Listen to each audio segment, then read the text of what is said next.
Night, my patrol deputies located a missing little girl. When they were taking her back to her family, she disclosed that she had been raped several times by a man who lived close to her home. The rape started when she was 11 years old and happened again after she turned 12. Through investigative means, we were able to locate the suspect. We identified him as Eliezer Josue Ordonez Valadores. He's 20 years old. That's a 20-year-old having sex with an 11-year-old girl. It's pretty sick. During his interview with the detectives, Eliezer made a full confession. He admitted he repeatedly raped this little girl. As a result of his conduct, he's being charged with 4 counts of capital sexual battery, 1 count of sexual battery, 1 count of lewd and lascivious exhibition. And the reason the counts are separated is because she was 11 years old at the time of the initial, and then 12. She turned 12 the second time he had raped her. Eliezer has immigration issues and has been scheduled for a removal hearing for June of this year. However, I reached out to ICE, and Eliezer will remain here to face the consequences of his actions. He does not get to come to our country, rape a child, and leave. He will serve his sentence in our prison, then he will be removed. It was also brought to my attention that the victim and her family have immigration issues. I want to be clear. No one in this country deserves to be a victim of a crime. This is a brave little girl. I applaud her for her courage and for her telling the truth about what she has been going through. I want everyone to know that if you are a victim of a crime, you need to report it, regardless of your immigration status. There are legal safeguards in place to help victims of crimes, even when you have immigration issues.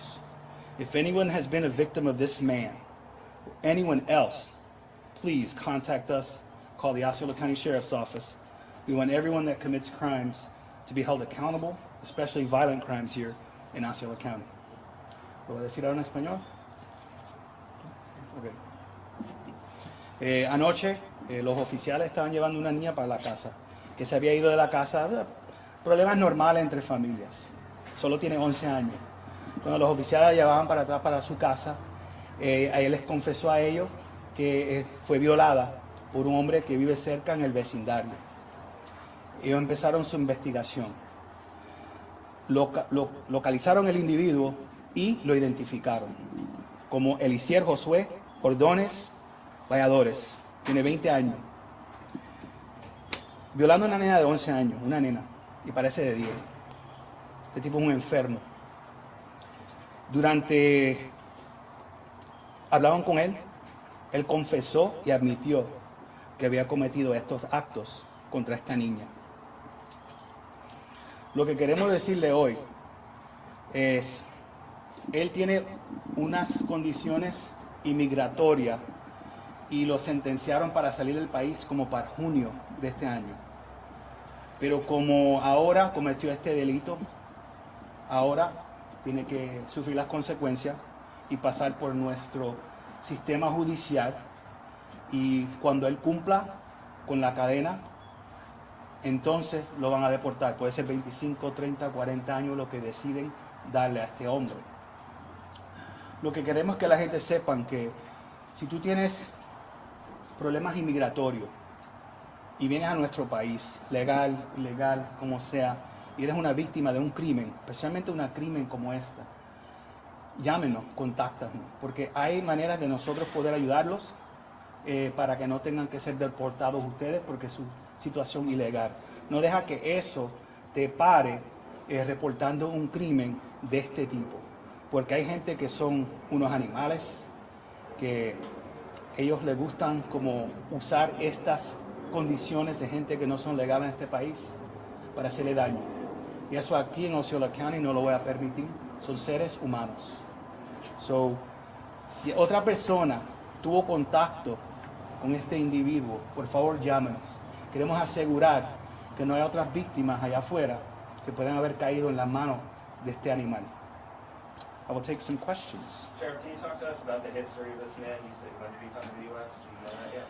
He came to the U.S. in 2018 illegally through New Mexico with his father.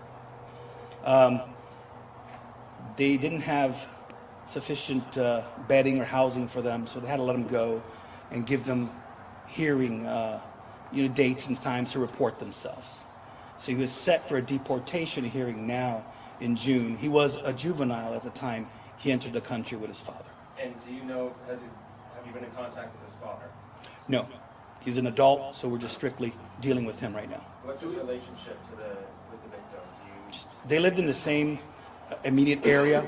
From my understanding, there was a neighborhood-type block party, and that's where he made contact, befriended her, and started taking advantage of her. Do you think he's the reason she went missing?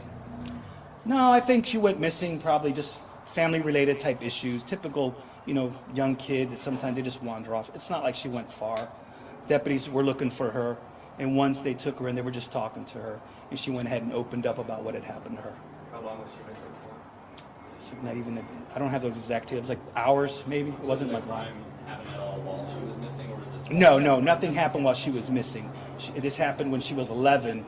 She just turned 12 like a few months ago, so it's something that just happened recently. ¿Una en español, si tienen? Sí, por favor. Sabemos que la muchacha confesó haber sido agredida sexualmente por él y que él vive en el mismo vecindario, pero llegó a decir si en algún momento dado él había tenido algún tipo de cercanía antes de que sucediera este incidente y ella se perdiera. ¿Lo conocía previamente o no? Hubo como una fiesta de barrio, y tú sabes que todo el mundo se reúne, empiezan a comer, platicar y a oír música. Ahí fue donde él la conoció a ella y empezó a conocerla y después le hizo los daños. Pero no eran familia y no se conocían anteriormente. Sheriff, you said the victim's family has some immigration issues. Is anything going to be coming to them because of what happened? The victim has an option, the victim's family.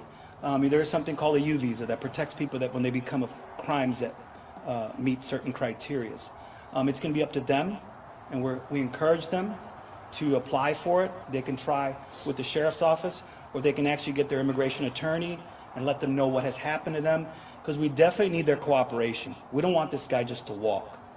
God only knows with the way our court systems, and we've seen so many people walking away from some serious crimes here in America lately. I'd hate for this to be one of them. This is just going to give them a free pass. It's going to send the wrong message to all these other savages that are out there trying to take advantage of children. So we definitely need him to go to prison till he rots, and he can't hurt anybody else. Is that your message to other victims of crimes who might have immigration issues, might be apprehensive about coming forward? Like I said, there is certain criteria that would fall under the U visa. It's also a federal type issue. I'm the sheriff, constitutional officer here. If you come to me and you're a victim of a crime, that's what I'm going to look at. We don't care about anything else. That has nothing to do with us. We just want to make sure that justice is being served and there aren't victims walking out there. These are potential victims of human trafficking. They go through these same things. So we got to help them. We got to make sure that these type of people don't continue this type of behavior and prey on people here in America.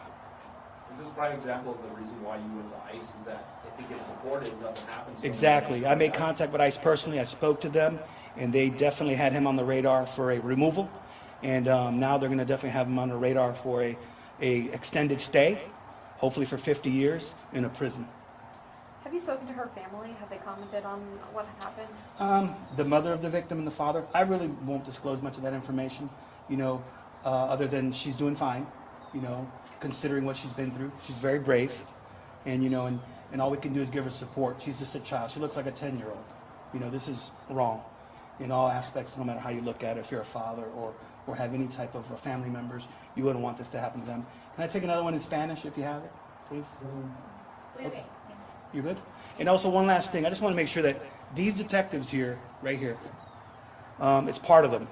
They do a lot of work. They deal with this every single day, sometimes 2-3 times a day, sometimes 1,000 times a month, and it doesn't get any easier for them. They have families and they have children, so, we got to take our hats off for them, because they go through this and it psychologically bothers them. They hide these things, but they take on these tasks because they love what they do, and they want to make sure that the children and anybody who's a victim of a crime gets justice. So these are really the heroes back here that did all this groundwork, and discovered this and identified this guy. He provided a false name. He did all kinds of stuff to try to hide himself from us. But that's the minor things. The big thing is that they discovered him. The investigation turned out well, and now there's a bad guy in jail.